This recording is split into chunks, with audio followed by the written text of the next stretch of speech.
Greetings, folks. I wish to speak to you on cosmology and astronomy and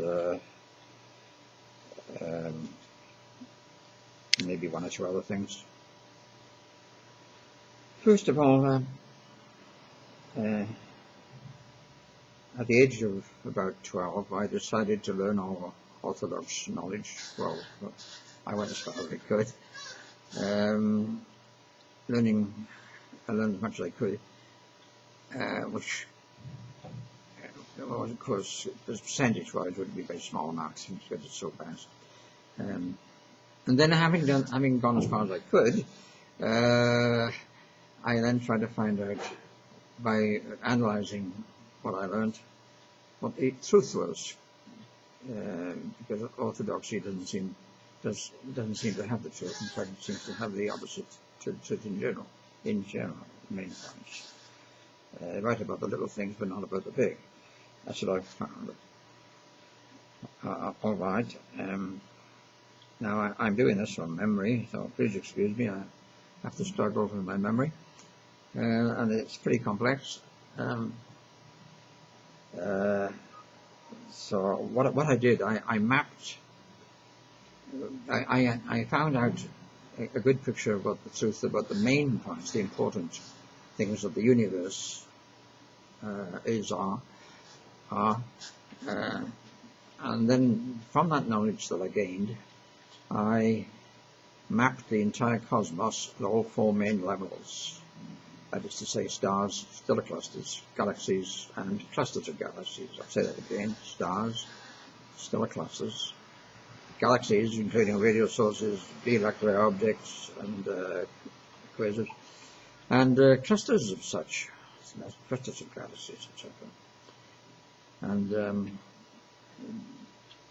because I mapped the entire universe this way, and by virtue of a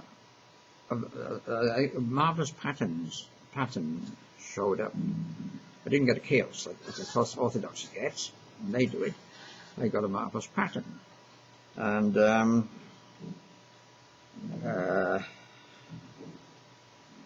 I found that I better start. I've made a few notes. And the red shift. Now, talking about the red shift,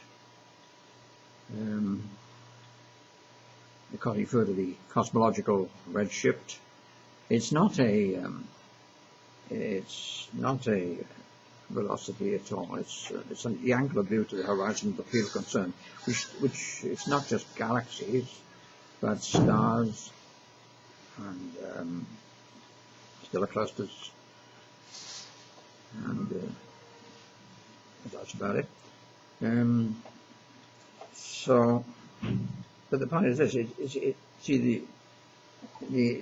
is thought by orthodoxy that the redshift, the cosmological redshift, is a velocity. No. What we are saying is that the angular view out to the edge of the field, but most of these fields usually go in disc shapes of spirals. And we are seeing, when we look out with the telescopes, we see a cross. It's not space, about the first few inches to the eyepiece. It's hyperspace. And we see out. We see across hyperspace by chords. Now, when we measure distances, I'm talking about distances mainly. When we measure distances, we are registering not across, but around the circumference of the field concerned. So that this is why we get two sets of distances. This is why astronomers are getting two sets of distances. They can keep their right arms away because I have I have found out the correct distances, even to the dot, very, very exactly. The correct distance is not only the accuracy of them, but the correct methods, shall we say. Although basically they've got the right methods, but they haven't got things right at all. Okay. So, as I say, telescope-wise, we're seeing across the universe, cosmos, but via the redshift, cosmological redshift anyway, we're seeing around the circumference. So we see them by arcs around the circumference via the cosmological redshift and across by chords with telescopes. So consequently, there's two quite different sets of distances, as you may imagine. This is why that is so. You get that clear? You see across by telescopes, across hyperspace and hypertime, but around the circumference with the cosmological redshift. So that explains basically why we're getting the two sets of distances, which are baffling astronomers who say they would give their right arms for the correct distances. Well, they can keep their right arms because I found out what they are, even to the last dot.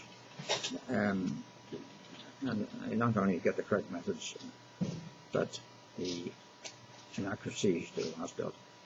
Well, to do 2 places of decimal, they can go to any decimals they like. I get it more or less to the last dot. Now, the distances, the orthodox distances, are completely wrong, bar the cosmological redshift ones, which are very good. But all the rest of them, especially the quasars are 100 times closer. The ones that we see are 100 times closer than what astronomers think. Because quasars are everywhere, all over the universe and all sizes. But the ones that we see are 100 times closer than what the astronomers think they are. So they're really way out for the quasars. Dr. Arp, you've heard of Dr. Arp, Halton C. Arp. He says that what we see are the quasars are very close by, at the edges of our galaxy and nearby galaxies. And he's quite right. Dr. Arp is quite right. Everything goes in twin pairs. For instance, Sol, our sun, its twin is Arcturus, which appears red because of the dust and debris intervening, which is lowering the vibration, the wavelength of the light, lowering the vibration of the light, and we see a yellow sun is red because of that. And the twin, everything is identical twins, by the way. Everything goes in identical twin pairs, and the identical twin of Andromeda, of the Milky Way galaxy is Andromeda. Andromeda is the Milky Way's twin. They are, as I say, they are identical twins. These, so very close correspondence there. Remember that? Yeah. Now.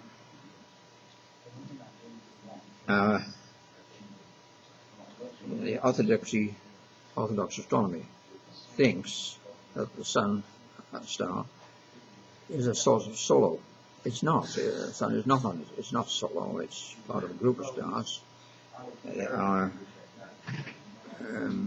closed stellar cluster.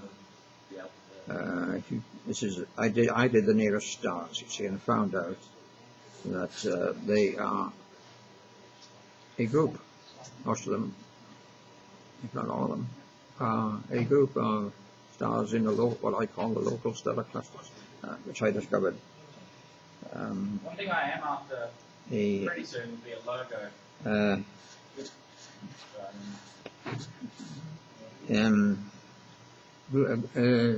As I say, it's a group of stars.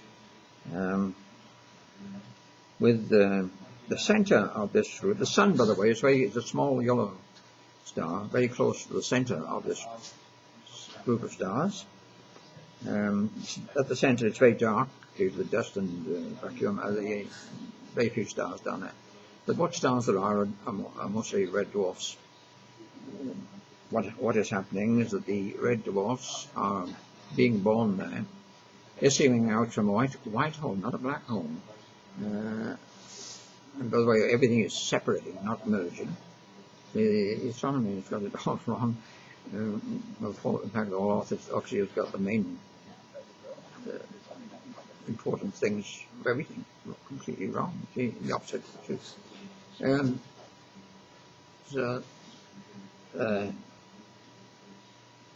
There's a white hole at the center of all fields, not black holes, a white hole. And what is happening is that they're getting born as stars or whatever they are, sometimes it can be galaxies and so on. And they're issuing in two diametrically opposite directions and following what looks like an S to plan view, an S to plan view, and a V to side view.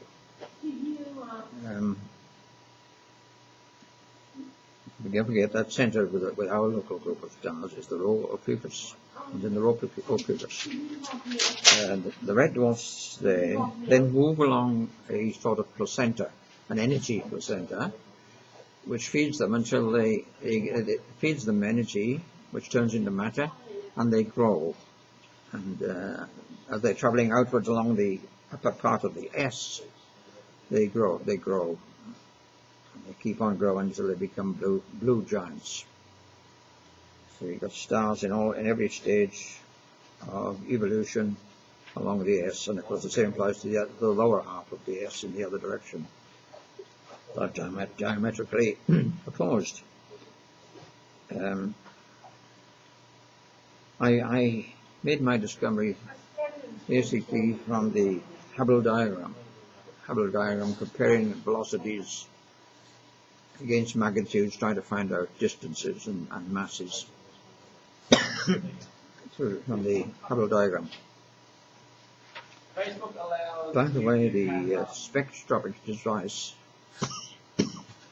the spectroscopic device is registering velocities at only half what they should be.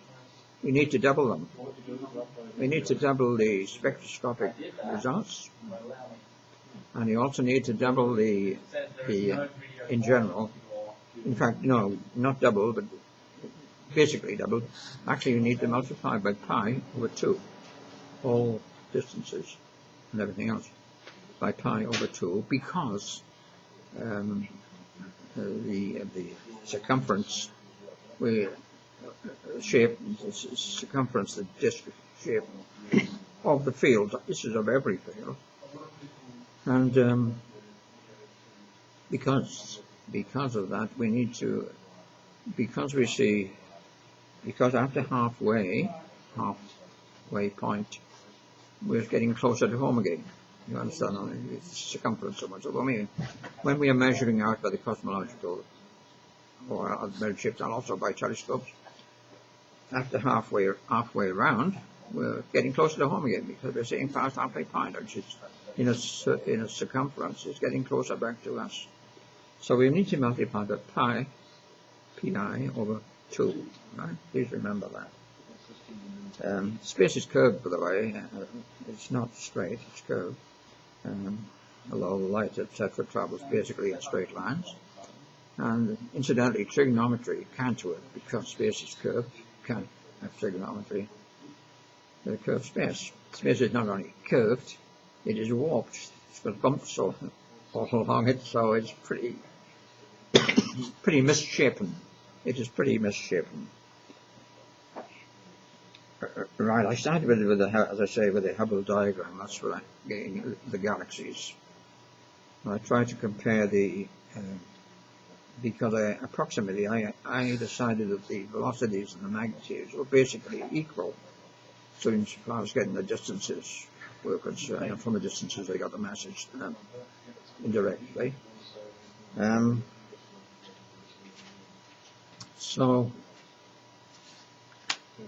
see.